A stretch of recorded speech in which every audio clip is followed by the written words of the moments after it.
Good day, everyone. My presentation is entitled China's Economic Impact in the Caribbean.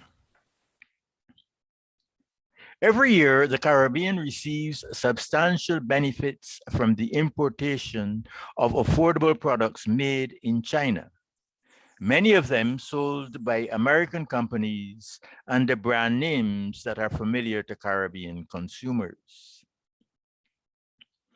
Additional benefits are provided by imports from North America and elsewhere that are lower priced because they use affordable Chinese components.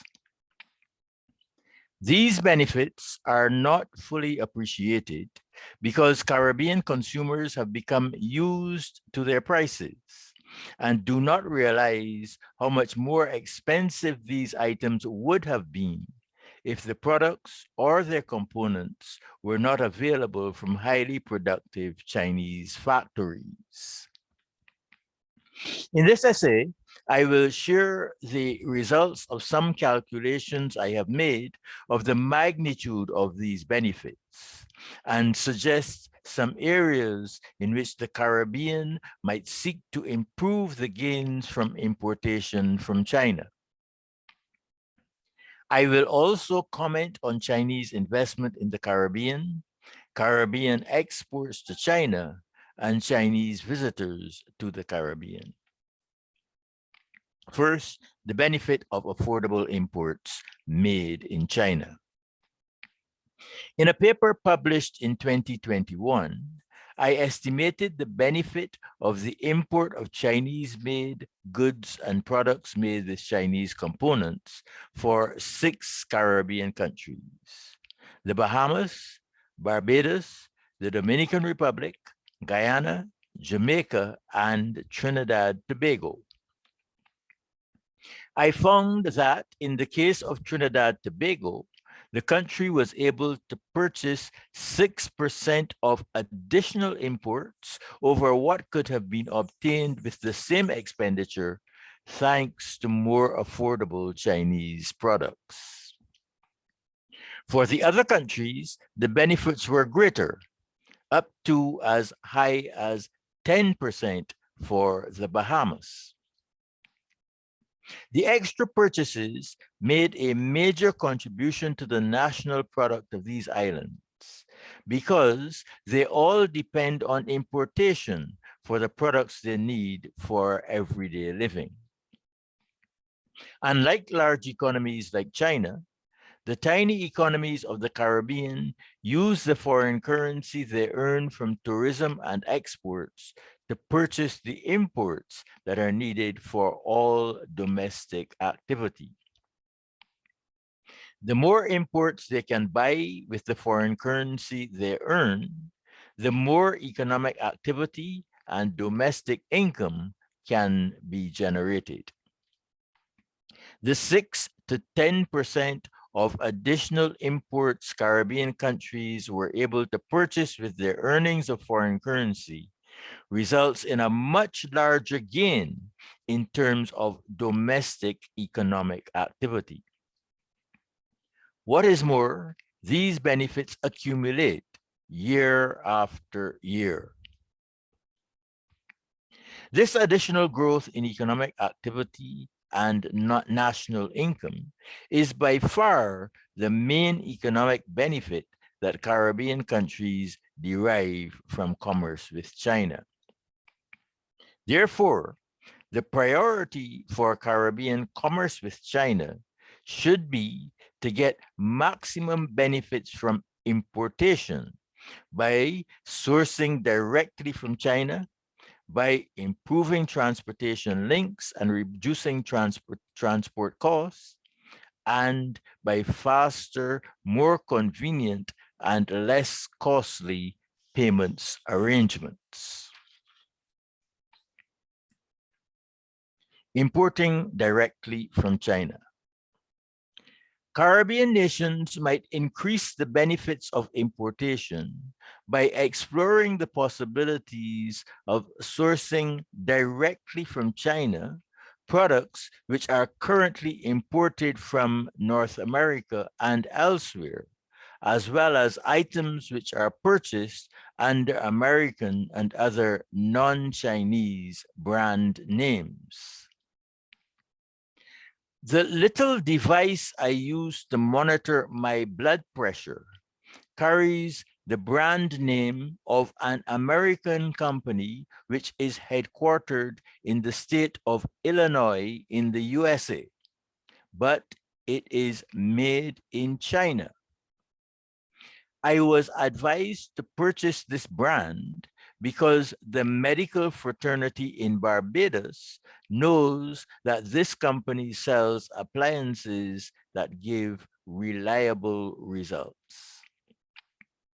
However, I am quite sure there are Chinese brands of comparable quality which are as yet unknown in the Caribbean.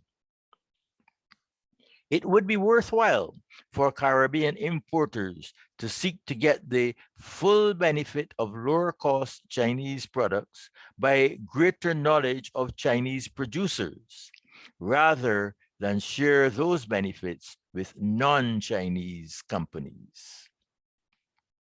This may have the additional benefit of avoiding tariffs which the US and other countries impose on Chinese-made products. There will be challenges, however, including the Caribbean's limited knowledge of Chinese production systems, the small size of Caribbean import orders, shortage of persons who are fluent in Chinese, and similar obstacles. A related potential opportunity that also comes with challenges relates to trading links with China. The needs of Caribbean countries are too small to make it profitable to trade directly with China. Goods destined for the Caribbean travel either eastward to transit through the Panama Canal or westward, the longer but less expensive route to transit through the Suez Canal. In either case, they are likely to be transshipped via the port of Miami in the US. Recently, an option to transship via the port of Kingston in Jamaica has become available. It would be worthwhile to explore further arrangements to improve the efficiency and lower the cost of these or alternative transport networks in order to make imports from China even more affordable. The expansion of the port of Kingston with Chinese investment is the prime example in the Caribbean of investment with the potential for long-term benefits to the region from improving the international trading infrastructure. The expanded Kingston port can become an important node in the international sea transport of major Chinese trading and transportation companies. In addition to increasing the efficiency of transport from China, the expanded port and the related area of industrial activity creates jobs for Jamaicans in warehousing, assembly, processing, accounting, legal and other activities and services, which can add significantly to domestic economic activity. Improvements in payment systems. Improvements in the speed and convenience of payments systems would also help to maximize the benefit to the Caribbean of importation from China. Although technology now makes instantaneous communication possible across the globe, international payments are no swifter than they were before modern telecommunications were developed. Several new payment systems have been introduced in countries everywhere, but they are all designed for domestic use in the countries of origin. The Caribbean is particularly disadvantaged by the proliferation of currencies within the Caribbean region. The countries of the Caribbean region would benefit from adopting the US dollar for domestic use, replacing their separate currencies, which are of very limited use. The US dollar is already the currency used for commerce between countries within the Caribbean. Using the US dollar would also reduce the cost of making payments between China and the Caribbean somewhat, since domestic currency would not have to be converted to US dollars before it could be used to make payments to China, as is now the case. Most Caribbean nations have gone some distance in this direction by allowing individuals and companies that do international commerce to maintain domestic accounts denominated in US dollars. No official policy changes are needed. Apart from adopting the US dollar as the domestic money, there is little that is needed by way of government policy changes, either by the Chinese or Caribbean governments, to improve the economic benefits of commerce between the Caribbean region and China. The Caribbean is not short of investment for hotels, mineral extraction, manufacturers of clothing and small appliances, and other activities which are clearly profitable. There is also ample international interest in investment in energy systems, ports, airports, roads, hospitals, educational institutions, and other infrastructure and public utilities for governments that have maintained their international creditworthiness.